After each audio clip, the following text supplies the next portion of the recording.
నమస్తే అండి. నేను అపరాజిత 19. నేను మీకు ఒక అద్భుతమైన ప్రదేశాన్ని చూపిస్తానండి. అది హేమకూట కొండ మీద ఉన్న రామలింగేశ్వర టెంపుల్ అండి. అద్భుతం ఏమిటి అంటే స్వామివారికి ఒకవైపు గాయత్రి అమ్మవారు టెంపుల్ ఉంటుందండి. ఒకవైపు చౌడేశ్వరి అమ్మవారు ఉంటారు. హేమకూట కొండ మీద మొత్తం 30 దేవాలయాలు ఉంటాయి. ఏ దేవాలయంలోనూ విగ్రహాలు ఉండవు, పూజలు జరగవు.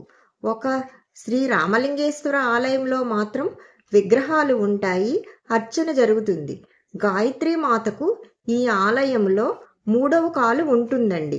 అదే అద్భుతమండి. ఎర్లీ మార్నింగ్ కనుక ఆలయాన్ని దర్శించినచో అమ్మవారికి అభిషేకం జరుగుతుంది. అప్పుడు అమ్మవారి 3వ కాలు మనకు కనిపిస్తుంది. అలంకరణ చేసిన తర్వాత మనకు కనిపించదండి. మాకు ఈ విషయం తెలియక మధ్యాహ్నం వెళ్ళినాము. అమ్మవారి 3వ కాలు చూడలేకపోయామండి. మీరు కనుక హంపి వెళితే ప్రొద్దుటిపూట దర్శనానికి వెళ్ళండి.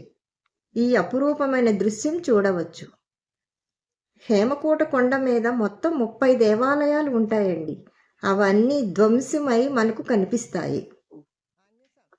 మన హిందూ ఆలయాలను ఎంత విధ్వంసే జరిగిందో చేశారో మనకు కళ్ళకు కట్టినట్లు కనిపిస్తూ ఉంటుంది.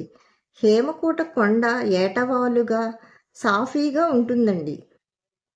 అది ఏమిటంటే శివుడు 3వ కన్ను తెరిచి మన్మధుడును భస్మం చేసినప్పుడు ఆ వేడికి కొండ కరిగి ఏటవాలుగా ప్రవహించి విరూపాక్ష ఆలయం ప్రక్కన ఒక కుండముగా ఏర్పడినది. అదియే మన్మథ కుండము. దాని గురించి ఇంకొక వీడియోలో చెప్తాను. నా వీడియోస్ కనుక నచ్చితే సబ్స్క్రైబ్ చేసి, కామెంట్ చేసి, షేర్ చేయండి. ఓం నమః శివాయ.